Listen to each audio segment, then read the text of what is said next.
Eto si Miss Gigi, ang tanong niya, makakatulong kaya yan, Doc, sa amoy ng Shih Tzu namin? Kasi, kaso sabi ng vet, ang dahilan ng amoy niya dahil sa food allergy. Chicken, eggs, fish. Tapos tanong niya sa susunod na comment niya kung okay lang ba na ipakalbo daw yung Shih Tzu niya. Ayan. Thank you, Miss Gigi, sa tanong ninyo. Yung Super Dog shampoo na pinakita ko dun sa video ko kung saan kayo nag-comment, or Super Dog soap, malaking tulong po yun para po mawala yung bad smell ng Shih Tzu ninyo. Of course, kailangan nyo rin i-address yung internal problem kung meron nga siyang food allergy sa chicken, eggs, and fish, kung totoo yun, food allergy.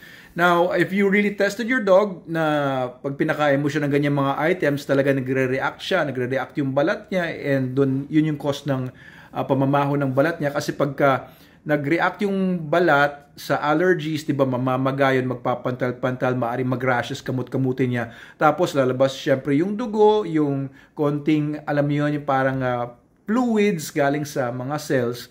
Ang problema niyan, na papasukan na rin ng bacteria, na infect sa bacteria, nagkukos din ng amoy yun, mabaho yung amoy kapag yung mga fluids na yon ay nag-proliferate doon yung mga bacteria. Definitely, kapag ginamitan nyo yung Super Dog Soap and Super Dog Shampoo, ay mamamatay yung mga bacteria, and maganda kung ibababad nyo yung soap or shampoo ng mga 10 minutes bago banlaw. Kasi by doing that, you're allowing the active ingredients to work on the dog's skin first bago nyo i-wash out siya ng water.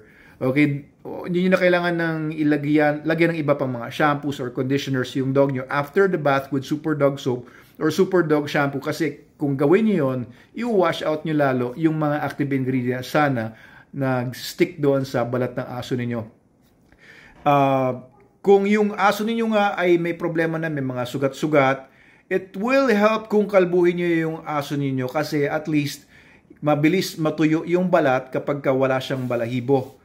Kasi pagka makapal na yung balahibo tapos may mga sugat-sugat sa loob, baka po na hindi natutuyo agad, nagkakaroon ng chance na mag-proliferate yung mga bacteria dun sa loob. Kasi ang real cause po ng pamamaho ng aso ay yung bacteria. Kahit sa tao naman, if you allow bacteria to proliferate dahil nababasa yung aso palagi or nababasa because of yun nga yung mga sugat niya, then you are exposing your dog to risk na magkaroon ng bacterial infection. Okay, and feed your dog right. Feed your dog SDN42 beef, no? Meron tayo dito. Kung allergic siya sa chicken and fish, eto po, puro beef lang po yung laman nito. SDN, Super Dog Nutrition. The best dog food in the multiverse. Yan, okay. Thank you, Miss Gigi, for your support and comment and for following our page.